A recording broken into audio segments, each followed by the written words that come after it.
성도 여러분 안녕하셨습니까? 네, 기쁘고 행복한 안식일이 다시 돌아왔습니다.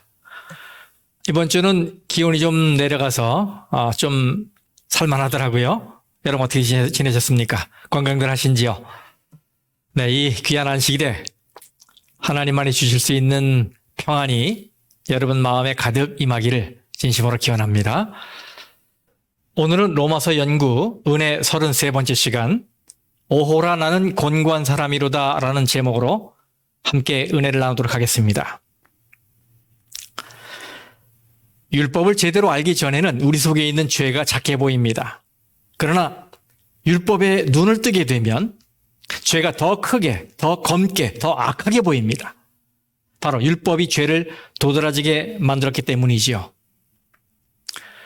이렇게 율법 때문에 죄가 살아나면 반대로 나는 죽는 겁니다. 그때 우리는 사는 길을 찾기 위해 구원자 예수께로 향하게 돼요.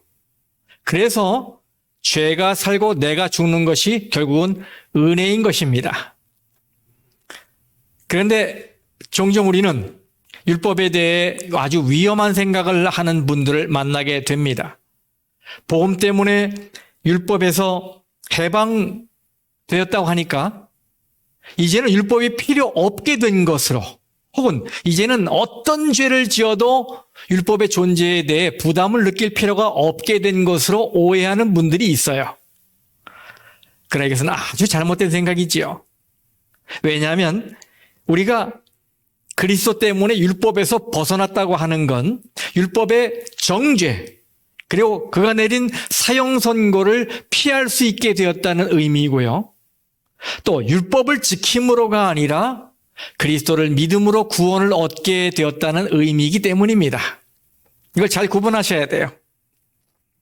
이것은 우리가 율법을 안 지켜도 된다거나 지킬 필요가 없다는 말이 아닙니다. 하나님의 법에는 아무 잘못이 없어요.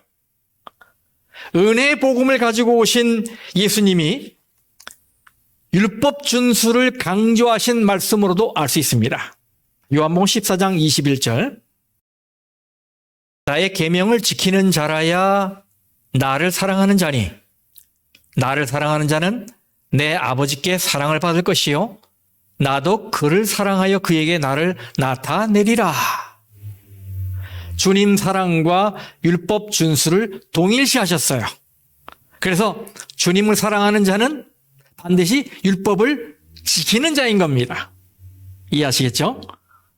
그러므로 저는 여러분이 하나님의 은혜로 영의 눈이 열려서 하나님의 율법을 제대로 알게 되시길 바라고 그 율법 준수를 통해 주님과의 사랑이 더 깊어지시기를 간절히 바랍니다. 1886년에 출간된 지킬 박사와 하이드라는 단편 소설이 있어요. 여러분 잘 아실 거예요. 이 소설에 나오는 주인공은 낮에는 젠틀한 신사, 지킬 박사로 활동하지만 밤이 되면 자신이 발명한 약물을 마시고 아주 사악한 악인으로 변신하여 온갖 범죄를 저지르고 다닙니다. 바로 그의 이름은 미스터 하이드입니다. 소설 속에는 작가가 왜 지킬 박사의 변신한 모습을 하이드 씨로 명명했는지는 정확히 나와 있지 않아요.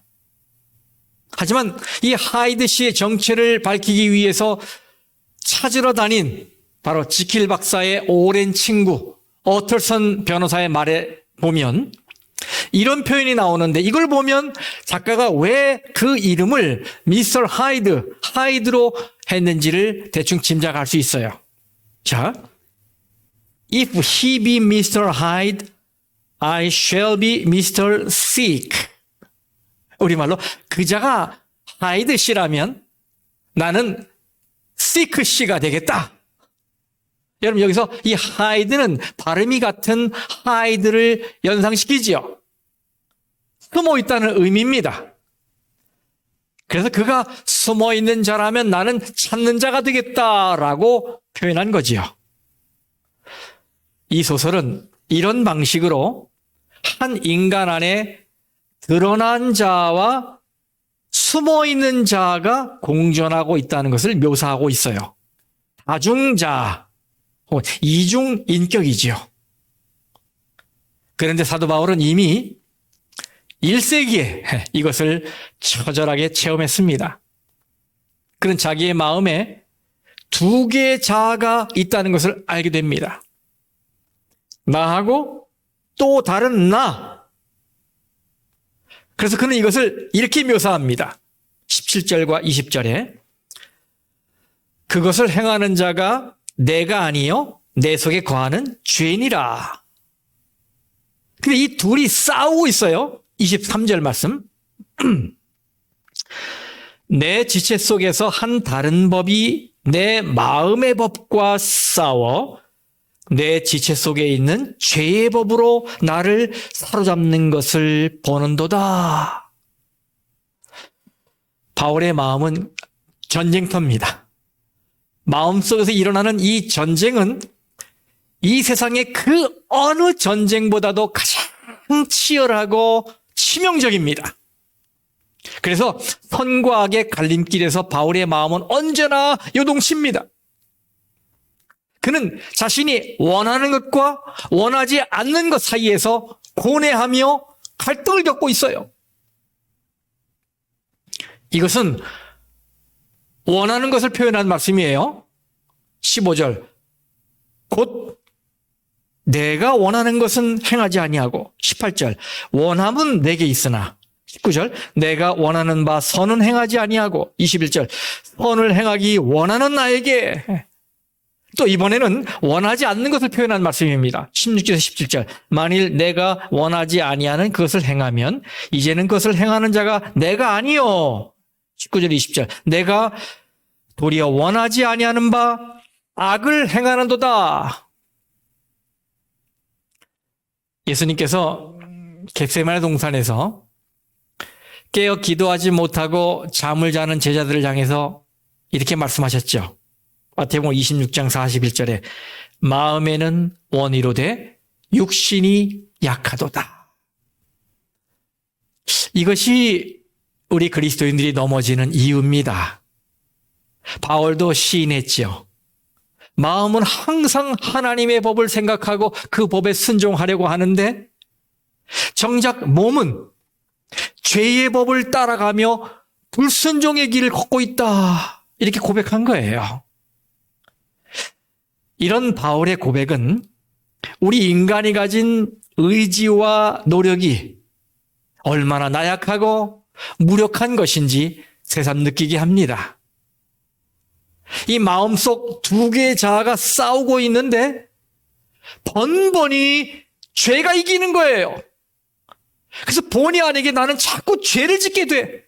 계속 넘어지는 겁니다. 이렇게 죄 앞에서 무력할 수가 있습니까? 바울은 자기 안에 이런 투쟁을 느끼면서 괴로워했어요.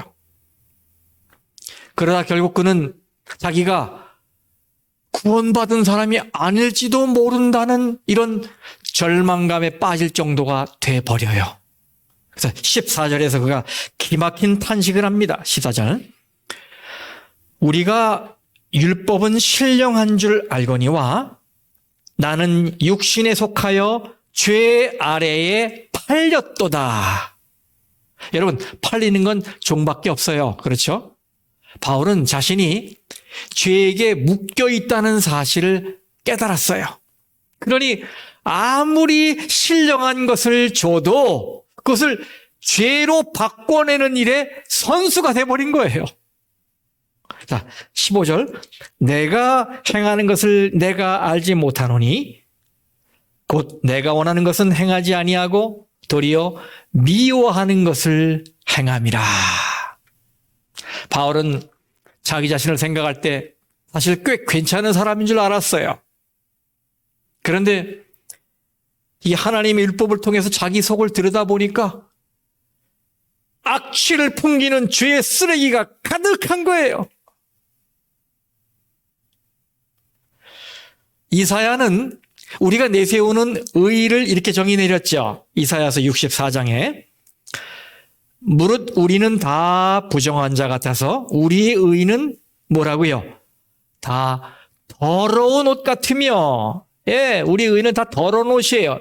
여기 이 더러운 옷을 영어 성경에는 filthy rags라고 번역되어 있어요. 바로 냄새나는 더러운 걸레라는 말이에요. 인간이 가지고 있는, 그리고 인간이 내세우고 있는 이 최선의 것이 이 모양인 겁니다. 냄새나는 더러운 걸레. 그래서 바울은 알게 됩니다.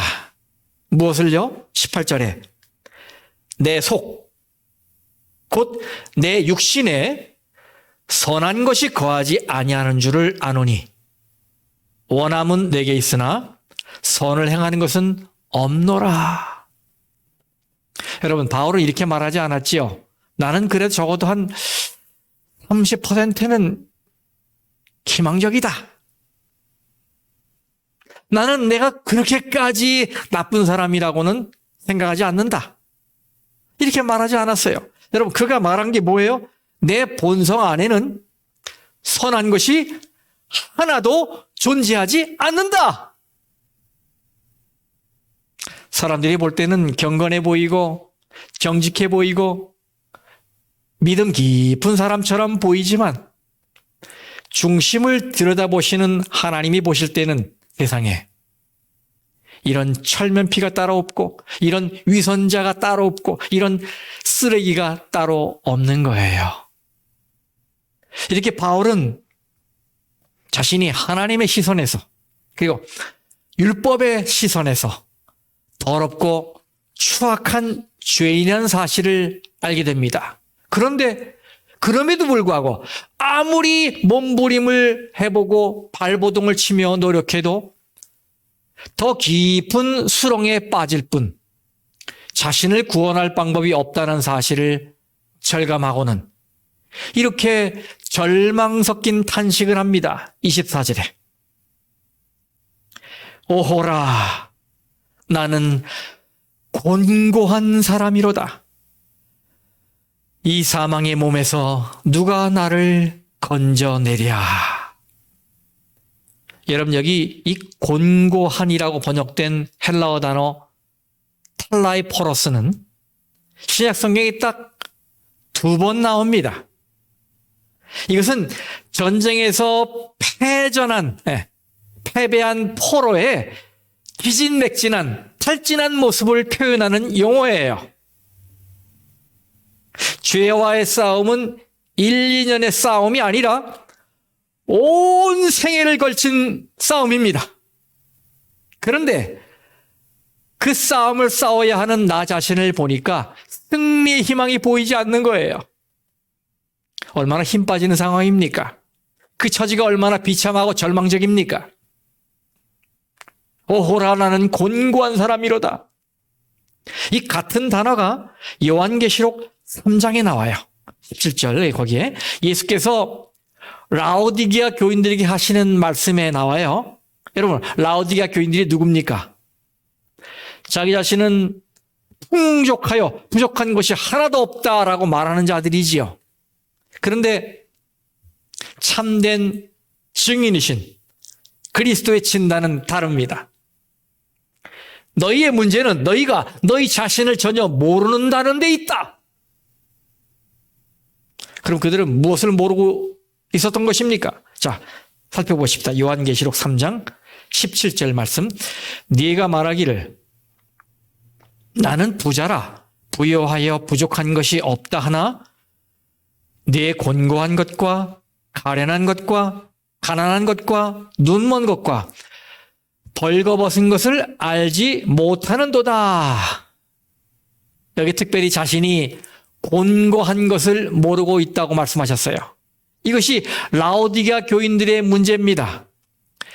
배터리가 완전히 방전되어 있는데도 그것을 알지 못하고 괜히 힘센 척하는 것입니다.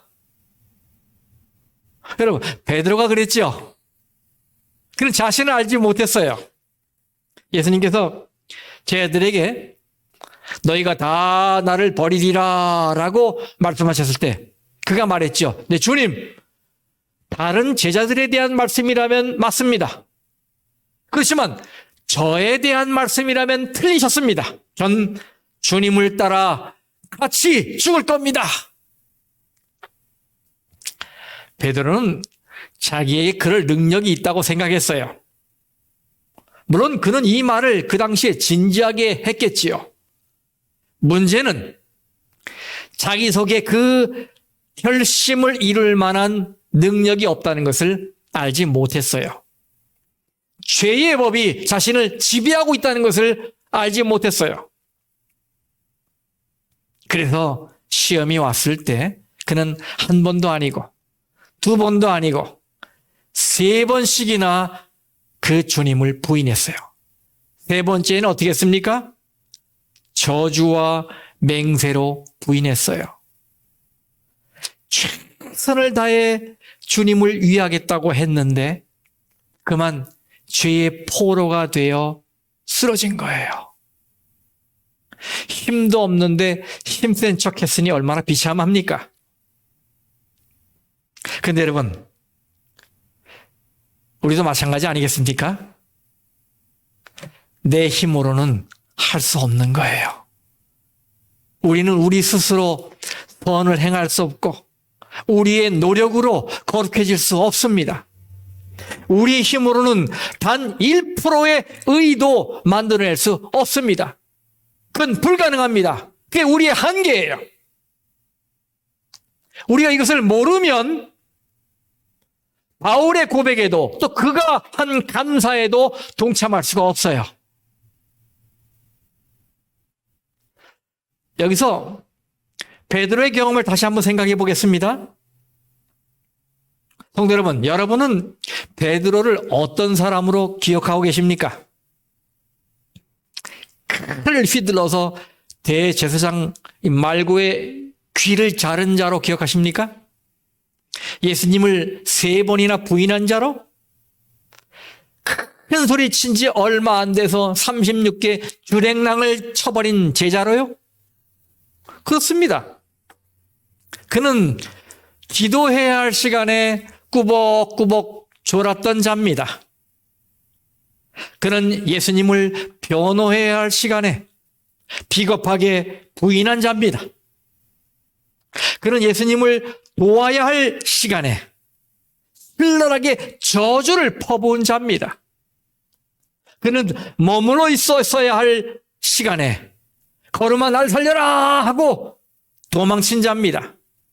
네, 그는 비겁자이고 변절자예요. 그러나 그는 다시 돌아와 회개한 사람이 되었습니다. 그리고 주를 위해 순교한 사람이 되었습니다. 여러분, 신약 성경의 기자들이 베드로에 대해서 기록할 때 그가 이런 죄를 지었다는 걸 어떻게 알았을까요? 과연 누가 그 기자들에게 베드로의 배신 행위에 대해서 그렇게 자세하게 귀뜸해 주었을까요? 그들이 어떻게 그 사건을 그렇게 소상히 알게 되었을까요? 마태는 과연 베드로가 갈릴리 사투리 때문에 한 여종의 의심을 받았다는 사실을 어떻게 알았을까요? 누가는 예수님께서 신문을 받으시던 중에 베드로를 향해 고개를 돌리시고 베드로를 바라보았다는 사실을 어떻게 알았을까요? 과연 그 누가 이 4명의 복음서 기자들에게 닭이 울고 베드로가 통곡했다는 사실을 얘기해 주었을까요? 물론 성령께서 하신 일이지요. 복음서 기자들이 성령의 감동을 받아 기록했으니까. 그래서 그 모든 팩트에 대해서, 사실에 대해서 알게 된 것이겠지요. 그러나 충분히 가능성 있는 추론을 하자면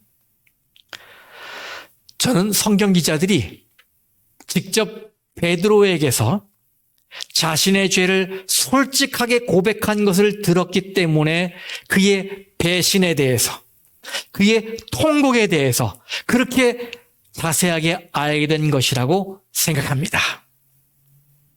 베드로는 기억하고 싶지 않은 자신의 치부를 드러내며 솔직하게 털어놓은 것이지요. 여보게들, 자녀들에게 할 말이 있네 그려. 그렇게 해서 그들은 모닥불이며 계집종이며 예수님의 시선 등에 대해 듣게 된 거예요. 그리고 예수님을 저주한 사실과 닭이 울었다는 얘기도 듣게 된 거예요. 말하자면 베드로가 자수를 한 것입니다. 저는 그가 그렇게 했을 것이라고 확신하는 이유는 그가 예수님 앞에서 자신을 알게 되었기 때문이에요. 그는 갈릴리 해변 숯불가에서 예수님으로부터 가슴이 찔리는 도전을 받았어요. 네가 나를 사랑하느냐? 베드로는 이 질문을 4번이나 받았지요. 그때 그는 자신을 돌아봤어요. 그리고 자기는 한없이 부족한 사람이라는 것을 깨달았습니다. 그리고 그날 이후에 그는 예수님에게 받은 그 은혜에 대해 더 이상 비겁하게 살지 않기로 결심했어요. 더 이상 침묵하지 않기로 결심했어요. 그는 죽기를 각오하고 복음을 전했습니다. 그렇습니다, 성도 여러분. 일단 은혜의 손길에 붙잡히게 되면 마음이 정직해지는 거예요. 바울도 그리스도의 은혜 속에서 자신의 상태를 정직하게 보게 됩니다.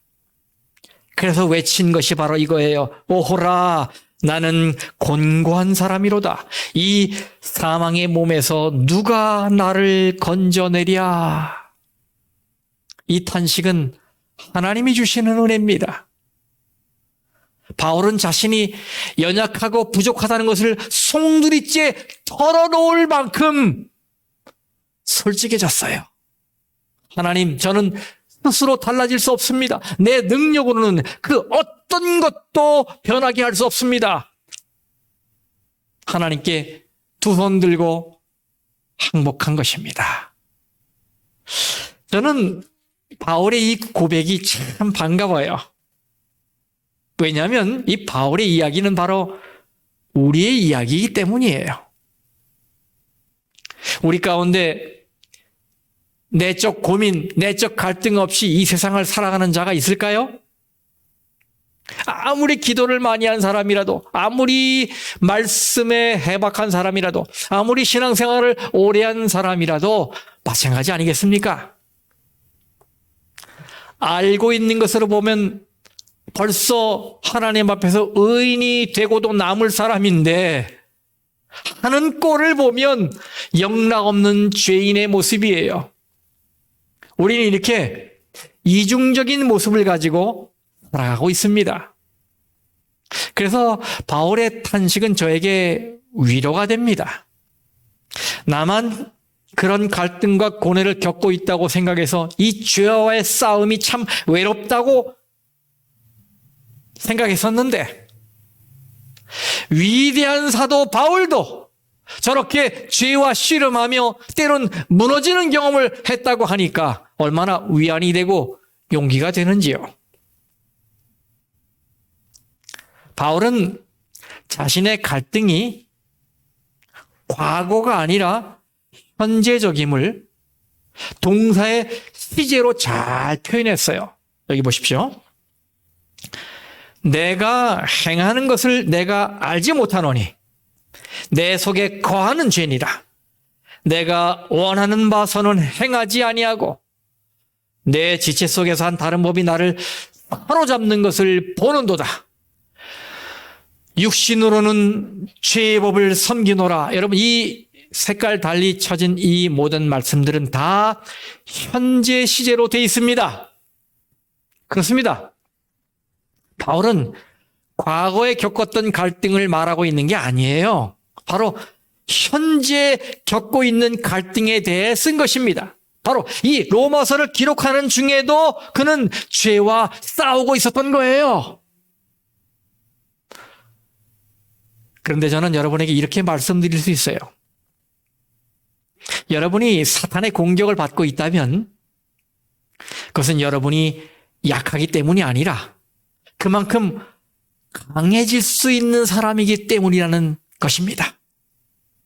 어쩌면 사단은 오늘 여러분을 무너뜨림으로 내일 자신과 싸워야 할 신앙의 용사 하나를 줄이고 싶어 했는지 몰라요.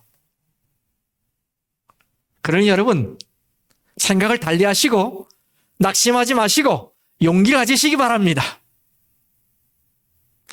바울은 자신이 던진 질문에 자신이 알아서 답을 하고 있습니다. 이 또한 얼마나 감사한 일인지 모르겠어요. 자, 25절 말씀 보겠습니다.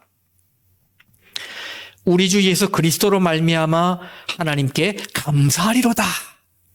여러분, 오호라 나는 곤고한 사람이로다. 이 사망의 몸에서 누가 나를 건져내라 라고 말하자마자 뭐라고 그래요? 우리 주 예수 그리스도로 말미암아 하나님께 감사하리로다. 여러분, 이것은 마치 막 엉엉 울던 아이가 갑자기 히히우하고 웃는 것 같아요. 갑자기 감사하리로다 라며 기뻐하고 있어요. 이것은 우리에게 어떤 교훈을 주고 있습니까? 네, 이 그리스도인은 오호라라고 탄식하는 자리에 오래 머무르지 말라는 거예요. 하나님의 자녀는 자기 안의 모습을 발견하고는 갈등하고 괴로워합니다. 그러나 그 고민의 자리에 너무 오래 머무르지 말고 속히 주님을 바라보라는 거예요. 주님을. 그렇습니다. 여기에 승리의 비결이 있어요. 원하지 않음에도 불구하고 넘어져 실망하는 우리에게 여전히 우리를 붙들어 일으키시는 예수님이 계십니다. 우리에게 우리의 상한 마음을 싸매고 눈물을 씻겨주시는 예수님이 계셔요. 우리에게 우리를 용서하시고 붙들어 주시고 실패를 딛고 일어서게 하시며 결국 이기게 하시는 예수님이 계십니다. 네, 우리의 좌절, 우리의 무력감에 대한 해답은 바로 예수 그리스도이십니다. 죄를 이길 수 있는 것은 우리의 의지로 되는 것도 아니고 사람들이 얘기하는 것처럼 긍정의 힘으로 되는 것도 아닙니다. 오로지 예수 그리스도의 힘으로 되는 것입니다. 그러니 여러분, 울다가도 즉시 주님을 바라보시기 바랍니다. 재빨리 감사리로다의 은혜로 들어가시기 바랍니다. 이것이 바로 로마서 7장의 목적이에요. 우리가 우리 자신에 대해 갖는 모든 확신을 무너뜨리고 내가 아니라 예수 그리스도로 말미암아 하나님께 감사합니다라고 말할 수 있도록 하는 것입니다. 그게 바로 이 책의 목적입니다. 성도 여러분, 우리는 어떻게 하면 우리의 좌절과 실패와 갈등에서 벌떡 일어나 빛나는 승리를 경험할 수 있을까요? 결론은 예수 그리스도께로 달려가는 것입니다. 성도 여러분, 우리가 예수님의 편, 승리의 편에 서 있다는 사실을 믿으십니까? 다시 묻습니다. 나는 오늘의 좌절에도 불구하고 오늘 순간순간의 사건 앞에서 넘어지고 쓰러지고 피 흘리는 내 모습에도 불구하고 나는 마침내 승리하여 주님 앞에 영광스럽게 설 자다라는 사실을 확신하십니까? 그렇다면 오늘 내가 연약하여 피 흘리고 쓰러졌음에도, 그래서 눈물 흘림에도 좌절할 필요가 없는 것이지요. 왜냐하면 나를 다시 용납하시고 나를 다시 일으켜 세워주시고 내 손을 잡아주시는 주님이 계시기 때문입니다. 오호라, 나는 곤고한 사람이로다.